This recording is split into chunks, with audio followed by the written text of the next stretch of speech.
दुसरी गोष्ट गोडाची सवय. जेवण झालं की थोडं गोड काहीतरी पाहिजेच, ही सवय आपल्याला जाहिराती बघून लागली आहे. आपल्या लहानपणी इतकं गोड अवेलेबल पण नव्हतं आणि त्याची इतकी सवय म्हणा किंवा व्यसन म्हणा कुणालाच नव्हतं.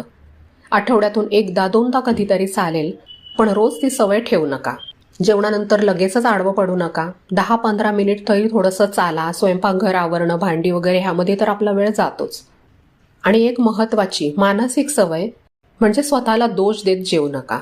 आज मी जास्तच खाल्लं, हे नीट बनलं नाही, ह्यात मीठच कमी होतं, तिखटच कमी होतं, असं मनात चालू असेल ना, तर आपलं अन्नाचं पचनसुद्धा नीट होत नाही.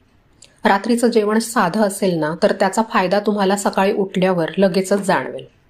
तर आपण आता ह्या 11 चुका पाहिल्या. ह्या चुका नाही आहेत हे पुन्हा एकदा लक्षात घ्या.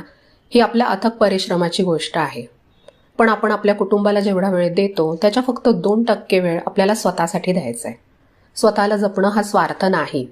जेव्हा तुम्ही निरोगी असाल तेव्हाच तुम्ही इतरांना सेवा आणि आनंद देऊ शकता. हा व्हिडिओ तुम्हाला स्वतःच्या आरोग्याकडे पाहायला एक प्रेरणा देईल अशी मला आशा वाटते. ह्यातली कोणती चूक तुम्ही जास्त करत होतात हे मला कमेंटमध्ये नक्की सांगा. आपण सगळ्या मिळून ह्या सवयी बदलूया.